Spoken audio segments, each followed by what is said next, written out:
On est le 19 octobre et bienvenue en prenant votre café. J'espère que vous allez bien. On parle de quoi? On parle de la SAQ, bien entendu. On va parler de la Russie, l'Ukraine, les dépenses d'Ottawa. C'est à Barnouche, hein? On s'en va au Québec. De quoi qu'on parle? Le président du Collège des médecins, il se fait bardasser un petit peu. Puis donc, qu'est-ce qui se passe? On parle du référendum 3.0 dans les deux journaux aujourd'hui. Parce qu'il en reste 5-2 au Québec. Ah non, c'est vrai, il y a le devoir qu'on lit un petit peu, là, des fois. L'or, on va parler de l'or un peu, selon Keynes et Buffett. Tylenol et la poudre pour bébé affectent drôlement Kenvue. Kenley! Stellantis qui va avoir un auto qui se conduit tout seul. Hey, on est le 19 octobre. Et qu'est-ce qui s'est passé le 19 octobre? Est-ce que vous avez un indice? Donnez-moi une année, je vais vous dire ce qui se passe. On va ça tout de suite.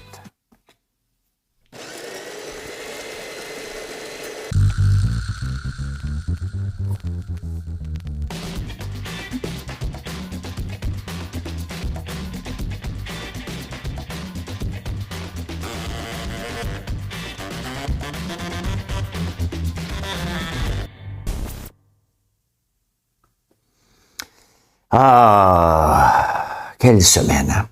Quelle semaine. Sur l'utilisation de l'intelligence artificielle, entre autres, et de l'abus qu'on peut faire et de la non-autorisation. Bon, on va régler quelque chose. Je vais faire un petit éditorial par rapport à ça. J'ai permis, dans Sora, que les gens puissent faire des caméos de moi. Pourquoi? Parce que c'est comme ça. Des fois, comme homme d'affaires ou comme entrepreneur, il faut prendre des risques. Des risques où les gens peuvent déraper en utilisant mon image. Est-ce que ça me donne quelque chose de combattre et de dire non? Je vis des réseaux sociaux, dans le sens que mon entreprise dépend de ma popularité sur les réseaux sociaux, positive, pas négative, pour faire vivre les 30 employés qu'on a ici, pour vendre des produits. Nos produits qu'on fait de façon authentique, qu'on est fiers, des produits qu'on fait de la ferme, on fait de l'agriculture différente.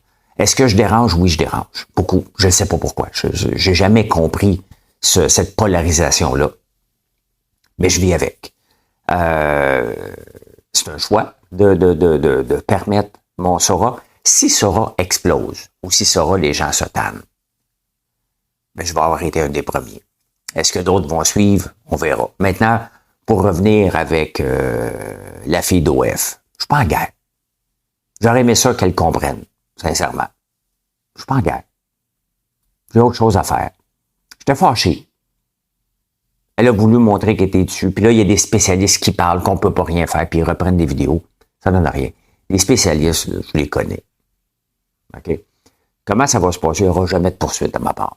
Jamais, jamais, jamais, jamais. Les gens, maintenant, on le sait. Les gens au Québec, si vous me suivez, j'en ai parlé de Sora. Donc, si vous achetez mes produits, vous me connaissez. Hein? Et vous le savez bien que je fais pas toutes les niaiseries dans lesquelles on me met en scénario. J'ai décidé de pas me battre. Vous voulez faire des niaiseries? Faites-le. Vous êtes responsable quand même de ce que vous publiez sur vos plateformes et vos amis vont vous juger s'ils trouvent ça drôle ou trouvent pas ça drôle. Pas moi. Pas moi de le juger. On est là. Moi, je suis un early adopter dans la technologie et je pense pas que mon image est affectée par ce que je vois. Au contraire, j'ai remarqué le nombre de visites sur mon site et le nombre de nouveaux clients, mettons comme vendredi. Le nombre de nouveaux clients, c'était 50-50. Donc, un paquet de nouveaux clients. Et qu'est-ce que les gens venaient chercher? Entre autres, ce que les gens parlaient dans les vidéos Sora. Qu'est-ce que les gens parlent? Puis c'est vraiment tout début. Là. J'ai 300 personnes peut-être qui me suivent. Là.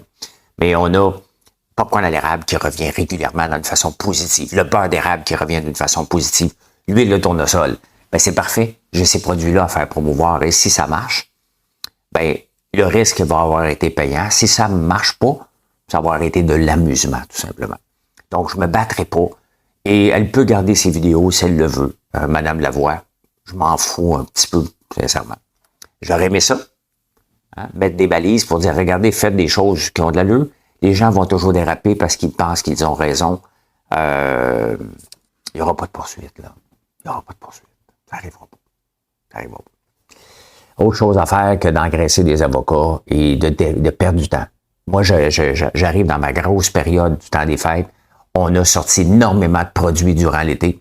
Et ces produits-là doivent être connus. Je dois passer mon temps à promouvoir ce qu'on fait de bien. Puis regardez, sincèrement, là, ce produit-là, notre nouveau savon à main, là, j'en suis fier en tabarnouche.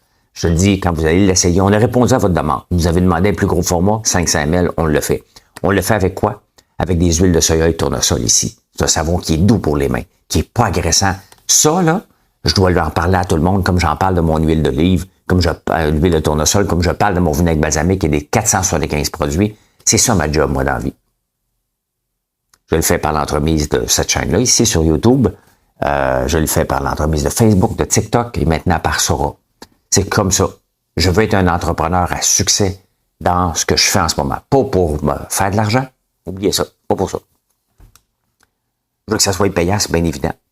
Mais je veux avoir du succès. Je veux pouvoir dire, je me suis relancé en affaires à 51 ans. J'ai décidé de vivre de la ferme d'une façon différente et ça a marché. En même temps, je vitalise. Je vais vous montrer la vitalité économique des villes au Québec et de Notre-Dame-de-la-Paix. En même temps.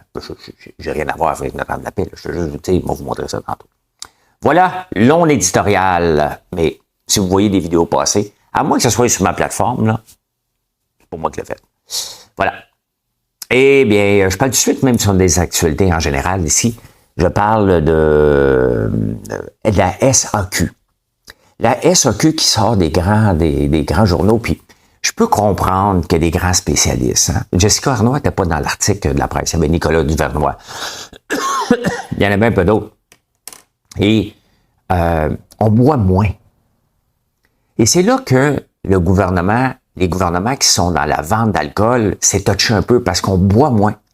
Par choix, par santé, parce qu'on nous a éduqués à boire. Là, on nous éduque.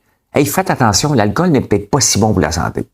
Moi, je le vois quand je prends de l'alcool, j'ai mon Oura Ring ici, là, je vois mon sommeil, c'est du sommeil de marde. J'ai pas de sommeil profond. J'en prends pas beaucoup, là. Je l'ai pris 2 fois en 3 mois, là. Les 2 fois, mon sommeil était de la marde. Donc, j'ai décidé, pour bien dormir, étant donné que je travaille déjà beaucoup, j'ai besoin d'être en forme le peu d'heures, le nombre d'heures que je travaille, donc j'ai décidé de mettre ça de côté. La plupart du temps, je me brime pas je dis, mais je ne tiens pas à en avoir sur la table du vin comme j'avais l'habitude d'en prendre. On devrait être fiers de ça comme société. Pas la SAQ. Parce qu'il y a besoin de ramener des redevances au gouvernement. Et là, tout le monde arrive avec sa solution. La solution, c'est de rendre ça privé, la SAQ. On ne bannira pas l'alcool, on est loin de là, puis il ne faut pas faire ça. Loin de là. Pensons même pas à ça, c'est de dire, regardez, on enlève le gouvernement. Est-ce que la structure de la SAQ comme ça en ce moment, avec tout le nombre d'employés, les syndicats, le salaire qu'ils sont payés, est-ce qu'on pourrait augmenter les redevances? Parce que les redevances vont être pareilles du point de vue des taxes, là. OK? Est-ce qu'on pourrait augmenter les redevances en démantelant la SAQ et en laissant des cavistes gérer ça? Je pense qu'il faut se pencher là-dessus. Si on va avoir le même nombre de redevances, mais boire moins, je pense qu'on doit se pencher sur le rôle actuel du gouvernement dans la vente au détail d'alcool. Parce que ça marche pas. C'est indécent même. À ce moment-ci, là, ce qu'on sait de l'alcool, c'est indécent. Et des problèmes, je parle même pas des problèmes d'alcoolisme, là. On ne devrait pas faire la promotion de l'alcool. Pas le bannir, juste pas en faire la promotion. Et le gouvernement n'a pas d'affaires là-dedans, on le voit de plus en plus. Offrir plus de vin à SAQ Dépôt, c'est la solution de Nicolas Duvernois. Ben non, Nicolas. Je veux bien croire que t'es là-dedans, là. C'est correct, là. Hein? C'est correct.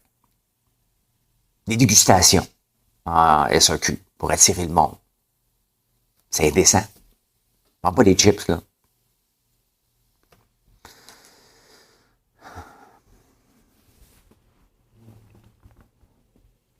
Trump est plein de défauts. Puis, il veut la paix dans le monde parce qu'il veut son prix Nobel de la paix. Donc, tant mieux s'il travaille en cette direction-là. Là, il a rencontré Zelensky, il a rencontré encore Poutine. Puis là, il dit aux gens, là, à ces deux-là, regardez, là, au point où ce qu'on en est, là, criez toutes les deux victoires. Trouver une solution, là, faut crier victoire tous les deux. Là, on a affaire à 2 têtus. OK? Je remets encore, moi puis la fille d'OnlyFans, la petite chicane qu'on a eue. Elle crie victoire, je crie victoire. Tous les deux contents. OK? Elle dit, j'avais le droit, puis je vais le faire. Parfait. Ça me tente pas de me battre, donc j'ai gagné, elle a gagné. Si j'ai des ventes supplémentaires, ben, elle va dire que c'est grâce à elle.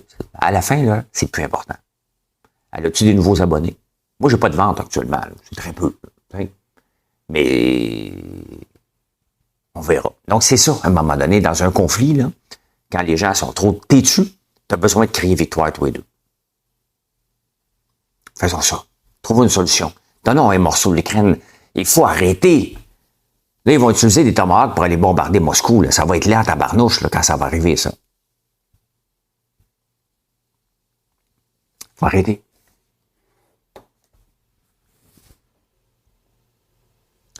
Plus je lis les journaux, plus des fois je me dis tabarnouche. Le nombre de récessions qu'on a sous Trudeau, hein, on est en récession. Qu'est-ce qu'il a fait? Il a pompé de l'argent. C'est la méthode de John Maynard Keynes. Tu pompes de l'argent dans l'économie, puis l'économie va être relancée. C'est l'approche du gouvernement. Ça n'a pas marché. Son père avait essayé la même affaire. Brian Mulroney est obligé de payer le prix de ça, puis Stephen Harper de relancer l'économie parce que c'était tombé. Et là, on arrive avec Mark Carney, qu'on pensait un banquier. On a dit, tabarnouche, on est un banquier. Y a-tu de quoi de plus plate et de plus conservateur qu'un banquier, puis qui check ses dépenses? C'est la folie. Tout le temps. Là, on va dépenser 618 millions pour avoir des gens supplémentaires aux douanes, à la barrière, à la frontière. Pas de problème. On va appeler Trump, on a besoin de faire ça. Mais on peut-tu prendre $1 dépensé et on économise $1 quelque part? Il faut qu'on trouve une solution, là. Le Canada n'est pas en croissance économique. Le Canada est en pré-récession. 2 trimestres en ligne veut dire que en négatif veut dire qu'on est en récession. Donc, le prochain, on s'attend à une diminution. Et on a beau dire que c'est la faute à Trump, les tarifs qu'on a, puis que notre économie va mal, c'est notre faute. On n'a pas été proactif pour trouver des débouchés pour dire, on va toujours être gros avec les États-Unis. Mais dire, hein, c'est notre faute là, si on ne vend pas du canola en Chine en ce moment. Je sais que je répète, là, mais c'est notre faute. Trump était l'accélérateur. Et si vous me suivez depuis longtemps, je vous l'ai dit l'année passée, puis je me faisais lancer des tomates, alors que Kamala Harris est en croissance, je disais que je voulais Trump au pouvoir.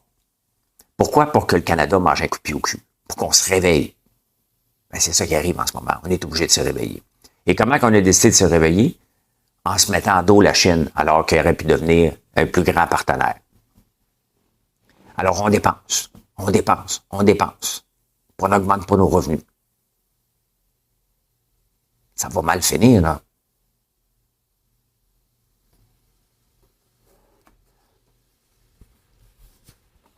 Dans cette optique-là, justement, un article, j'aime le National Post, le Financial Post, vraiment.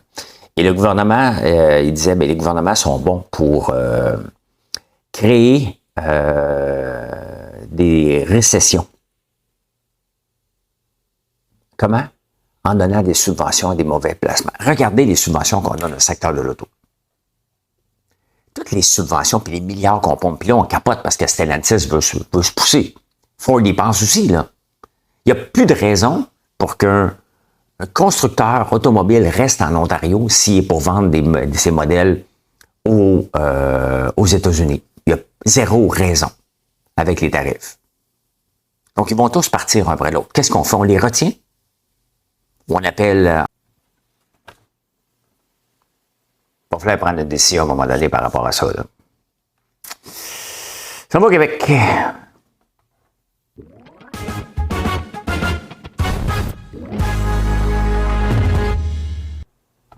sais pas pourquoi en campagne mes transitions vont mieux. Pourtant, c'est le même ordinateur. Rien à comprendre. Rien à comprendre. Le président du Collège des médecins se fait taper sa tête et pas à peu près. Il va falloir se poser de sérieuses questions avec ça, là, le Collège des médecins, parce que le président dit, écoutez, c'est un droit, c'est un devoir qu'on a d'enseigner aux futurs médecins. Là, les autres capotent. Non, on va te congédier. Ils en ont bien du temps à perdre, les médecins qui sont supposés être occupés. Tu sais, à un moment donné, vous ne pouvez pas faire ce que vous voulez. Hein? On a parlé des médecins qui ont l'obligation, on vient les forcer à rester ici, parce que l'obligation t'a formé, donc reste ici. Puis ils peuvent partir comme ils veulent. Donc, est-ce que c'est normal qu'ils ne veulent pas former? Est-ce que ça dépasse le mandat de grève?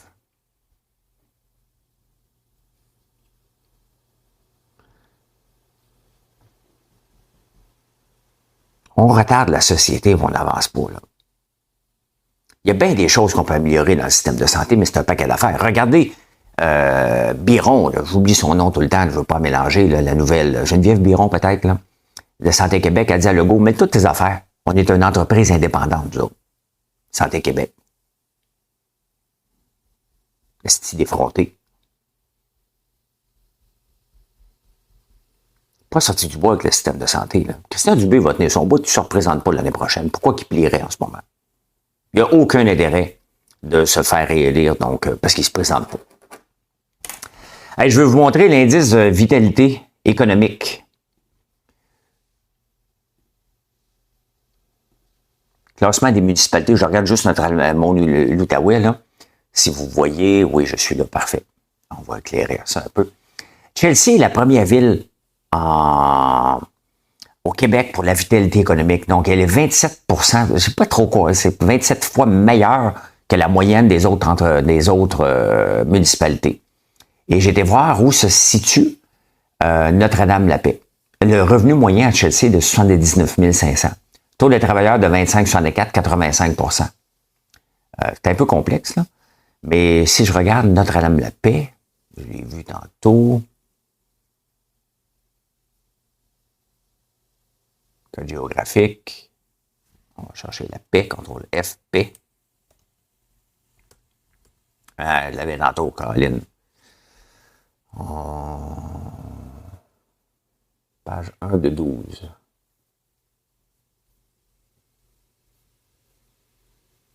Bon, on va aller voir plus loin.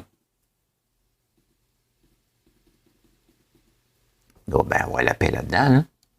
Paix. Non. Voyons, Colin. Article par page, je l'ai vu tantôt.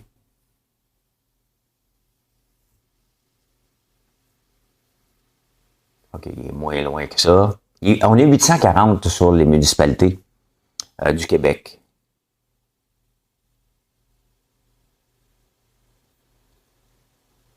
La paix, on le voit là. PAI. Notre-Dame-la-Paix, 857. 850e rang, Notre-Dame-la-Paix. C'est un petit village, Notre-Dame-la-Paix. Petit village. C'est ici. Donc, valeur de l'indice économique. Bon, on va retourner parce que c'est trop complexe, mais Notre-Dame-la-Paix, le salaire moyen, Chelsea, 79 000, ici 35 400. On le voit là qu'on n'est pas une région favorisée, là, dans mon coin, la petite nation, là. Donc, si je peux aider une petite virgule, puis le producteur de patates peut aider une petite virgule, il n'y a pas grand maison qui se construise à Notre-Dame-la-Paix. Donc, comment qu'on peut faire, chaque citoyen de la municipalité, si on est fier de notre coin, comment on peut faire? Je n'ai pas de réponse. Moi, je fais mes affaires en étant fier, puis en parlant de Notre-Dame-la-Paix. Le reste, vous comprenez bien, ça ne m'appartient pas, là. Mais quand même, on peut voir, hein, la top, 79 000, Notre-Dame-la-Paix, 35 400. Grosse différence, hein? Grosse différence. Et vous savez qu'à Mirabel, on a investi des milliards pour l'Airbus, la CRJ, puis après ça, l'avion, l'Airbus 220. Mais il y a un gros problème avec l'Airbus 220 qu'on ne parle pas. C'est bien beau de les vendre, mais on n'est pas capable de les entretenir. Et c'est un gros problème. Les gens en veulent de moins en moins de Airbus 220. Même si on continue à en vendre, le délai pour entretenir, parce qu'il y a de la poussière métal qui se ramasse dans les moteurs, c'est 300 jours d'attente. Donc, ils sont parqués. La plupart des Airbus 220 qui sont vendus dans le monde sont parqués après quelques, je pense, un an d'utilisation, sont parqués puis attendent leur tour de se faire nettoyer, si on veut, la maintenance dessus. C'est un gros problème. Et Airbus, va-tu endurer ça longtemps? Airbus est supposé nous racheter notre 25% en 2035. Ils vont nous racheter pour 1$, là.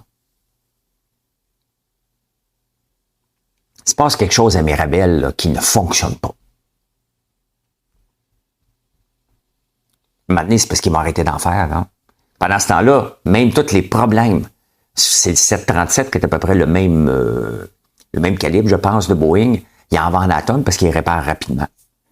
Faut penser à ça, la maintenance après, le service après-vente. Regardez mon Range Rover. Ça fait 2 mois qu'il est au Range Rover. Ils sont fait hacker, là. Ben, toutes les fois j'appelle, j'ai un mauvais service. Pas content de mon service. Je vais le remplacer, mon Range Rover. Mais pas par un autre range. Je vais aller quelque part où je pense que je vais avoir un meilleur service. Et dans les 2 journaux, le Journal de Montréal et la presse, on parle du référendum. Je vous rappelle qu'on est le 19 octobre. Le référendum, c'est le 30 octobre. Je ne sais pas pourquoi faire que les 2 de concert en parlent aujourd'hui. Mais c'est un drôle d'adon. Hein? La plupart de tout le monde donne son opinion. Je vais donner moi aussi, parce que c'est des choses d'opinion ici. Pour faire la séparation, il faut être riche. L'Alberta veut la faire parce qu'ils sont tannés de nous donner de l'argent. Nous autres, on est pauvres. On n'a pas de revenus autres que des revenus de fonctionnaires. Il va falloir trouver une solution avant de penser. Donc non, un référendum, immédiatement. Est-ce que je m'en vais heureux de mon vivant? Honnêtement, si on ne devient pas riche, je dirais non. En attendant, profitons du reste du Canada pendant qu'on essaie de trouver une solution, mais il n'y a aucun gouvernement, même le PQ, s'il rentre au pouvoir, n'a aucune solution pour créer de la richesse. Pas de centre de données, pas de pétrole, il reste quoi? Dans l'économie actuelle, de l'or, ça va péter.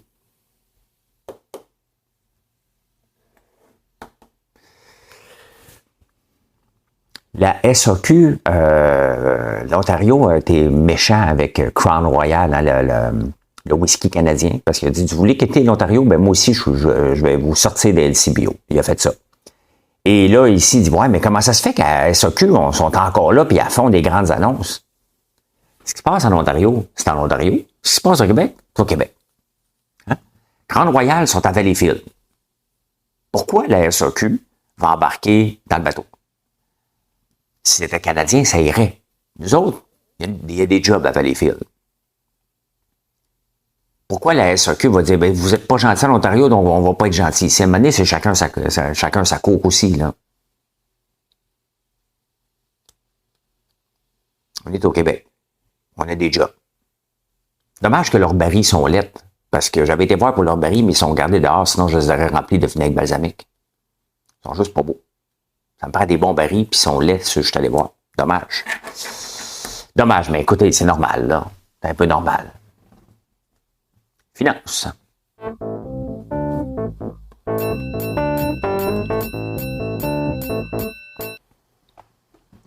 J'ai la chanson de Julio Iglesias. C'est permis. Fitzgibbon, qui est un mauvais chroniqueur, j'en ai parlé hier, hein, à l'économie. Bon, il fait de la politique. C'est pas un chroniqueur économique. Sauf que, il a poussé de l'argent énormément. Vous voyez comment ce gars-là est incompétent. Il a pompé de l'argent dans la filière batterie. Il dit encore que la filière batterie, c'est encore bon. Il vient juste de quitter son poste. Et qu'est-ce qu'il dit maintenant? Ce serait peut-être le temps de laisser de la place aux constructeurs chinois de venir.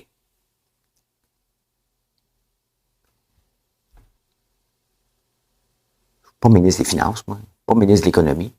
Vous autres non plus. Vous le saviez depuis le début que c'est ça qu'il fallait faire. Tout le monde le sait que c'est ça qu'on doit faire.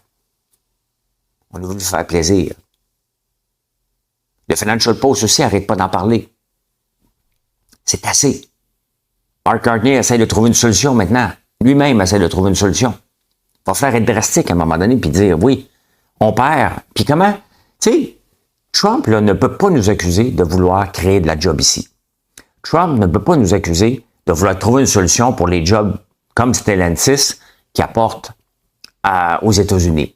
On se doit de trouver une solution. Et la solution, c'est probablement, ça va passer par les constructeurs chinois qui vont venir s'installer ici. On va accepter qu'ils vendent des autos en attendant, puis on va comme s'installer ici. Un peu comme le lait Fairlife. Les Fairlife ont eu une permission au tout début de vendre du lait des Américains ici. Là, maintenant, ils sont en Ontario. Fait que c'est comme ça. Il va falloir passer par là. Sinon, oublions l'industrie automobile au Canada. Les 150 000 jobs, puis tous les autres dérivés, puis les magnats de ce monde qui vendent des pièces automobiles, on peut décider d'oublier ça aussi. Mais Fitz qui dit, ouais, ça serait le temps, là. Ben, ça nous prouve toute son incompétence. Il ne peut pas revirer ça de bord. On l'a vu venir. N'importe qui suit ça de près. Voyait que ça n'avait aucun bon sens d'investir dans une filière batterie. Et de bannir les autos chinoises alors que, qu'est-ce qu'on veut? On veut décarboner l'économie. Fitzgibbon le dit aussi. Ça passe par des autos électriques. En ce moment, les trois grands font juste investir parce qu'ils sont obligés, mais ils font pas vraiment de grandes recherches comme les avancées technologiques de BYD, de Xiaomi. Non. Et on va aller voir Apple. C'est permis. Je m'en viens ici. On va aller voir Apple. Pourquoi je vous parle de Apple? Le titre d'Apple? Voyons, il est où? Tu es où, toi? T'es là. Parce qu'il a pris 2%. Il a pris 2%, pourquoi? Parce qu'ils viennent d'arracher à ESPN la Formule 1. Donc, qui va être sur Apple TV maintenant. Ils ont eu un succès avec la série avec Brad Pitt. Donc, ça a bien pogné. Donc, là, ils disent, bon, on va continuer dans cette optique-là. Et ça a fait monter le titre. Puis on voit que ça s'en va tout vers le streaming. Hein. De plus en plus des combats sur Netflix. Ça s'en va. Donc, la télévision traditionnelle en perd de plus en plus. On le voit que la capitalisation boursière de TVA, hein, on s'en va nulle part avec ça. Donc, on le voit. C'est même pas le futur, c'est le présent. Le streaming est là maintenant.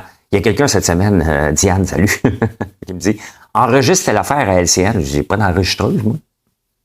J'ai pas le câble. J'ai la TV sur Internet, mais j'ai pas le câble. Donc voilà. Hein? Donc, ça s'en va là. Et pendant qu'on dit non à tout, on reste ici sur le... Je vous présente Pony AI. J'en ai déjà parlé il y a longtemps. Quand ils faisaient leur entrée à la bourse, c'est une entreprise chinoise d'intelligence artificielle. Ben, ça fait un an qu'ils sont à la bourse. Et ils ont mis à 12, ça vaut 19. Ils viennent de signer une entente avec Stellantis pour faire des autos, des robots taxis et des autos autonomes pour l'Europe. Voyez-vous encore là, ce qui est en train de se passer là, avec les robots taxis? On est encore, ça se passe tout partout à travers le monde, sauf ici. C'est pas normal que Londres, Beijing, l'Europe, des grandes villes aux États-Unis ont des robots taxis, donc qui se conduisent tout seuls, puis nous autres, on ne regarde même pas ça encore. Les grandes compagnies veulent rien savoir de venir nous voir en plus. Ben, Pony, c'est pas une chose d'investissement, je vous en parle parce que je voulais voir le titre, là. Comment il s'est comporté suite à l'annonce, ben, c'est pas terrible, là. C'est pas terrible. Et pendant que je suis là, regardez, il y a le meme stock, 5 jours. Meme ETF, ça vous intéresse, là. Les mimes sont tranquilles. La bourse est un peu en chaos en ce moment, là. Il y a un petit scandale de banque aux États-Unis qui a fait réagir beaucoup. Jeudi, vendredi, mais la bourse a fini à la hausse.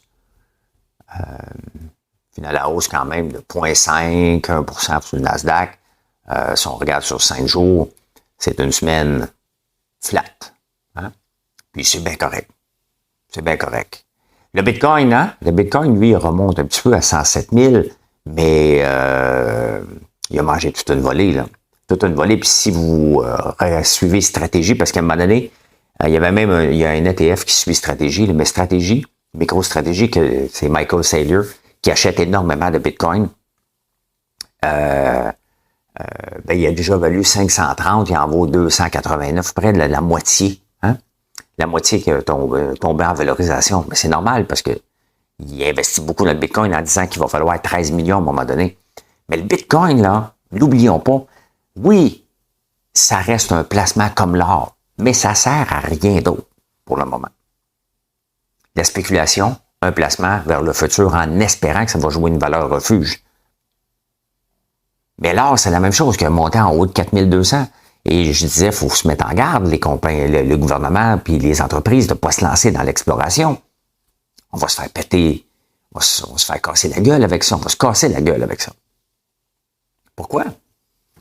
Parce que on sort des minerais du sol, on le prend, on l'utilise un petit peu, des bijoux un peu, on le reprend, puis on le remet dans un coffre-fort. C'est exactement ce que Warren Buffett dit. On le prend du sol pour l'envoyer dans un sous-sol.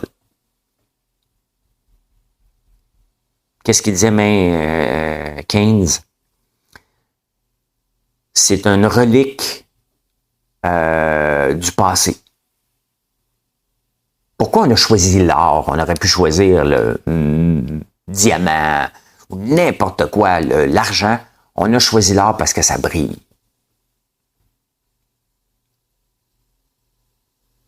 Faut pas être à côté. Les ETF sur l'or ont rapporté beaucoup. Je dis pas de pas en faire un placement, ça vous appartient. Mais autant le Bitcoin et l'or, regardez, j'en avais de l'or. Pendant 10 ans, il s'est rien passé. J'ai vendu, ça a explosé. C'est pas grave, là. C'était des pinottes. Mais j'aime du concret. J'aime des dividendes. Ça ne donne pas de dividendes, ni le Bitcoin, ni l'or. Donc, ça reste de la spéculation. Avec la spéculation, on peut faire beaucoup, beaucoup d'argent, comme on peut en perdre. Même chose avec un titre, by the way. Donc, mais quand même. Quand même. Kenvue, je ne m'habitue pas avec les noms de compagnies qui changent de nom éventuellement. C'est Johnson & Johnson, la partie cosmétique. Il y a encore une poursuite pour les poudres de bébé, le tac pour bébé qu'on se mettait ses fesses là, pour le cancer. Donc, ça a dégringolé encore. Et c'est Tylenol aussi, Kenvue. Hein? Donc, depuis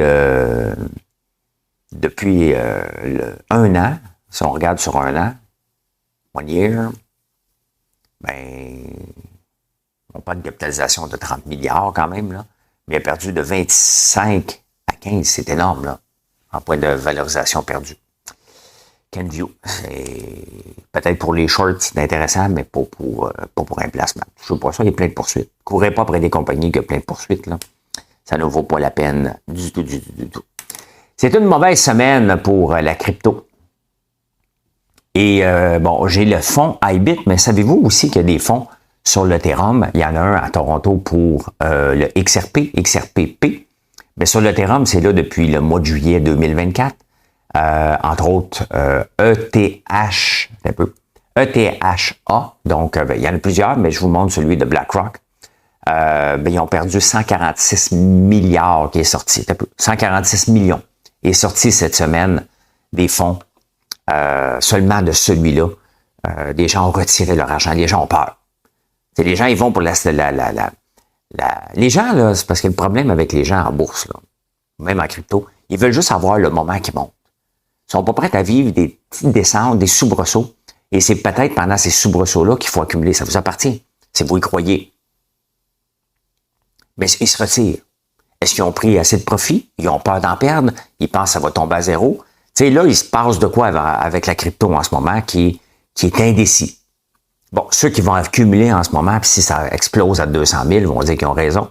Ceux qui vont avoir vendu, si ça tombe à 70 000, vont dire qu'ils ont raison. C'est un peu comme ça, tout le monde va avoir raison là-dedans. Mais il reste que les gens embarquent des fois parce que tout le monde, puis là, tu te mets, ouais, je vais avoir besoin d'argent pour ma retraite, ça se peut que j'en retire un peu. Ça se peut aussi.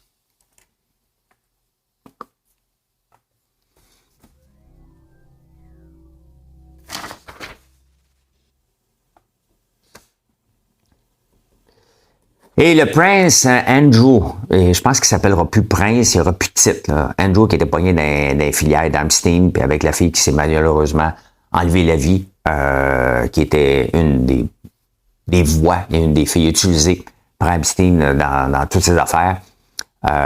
Donc, elle a écrit ses mémoires fantômes, donc il est prêt avec ça. Mais là, il a décidé d'accepter qu'il n'y aura plus de titre puis de plus rien. Là. Ce qu'il va avoir encore de l'argent,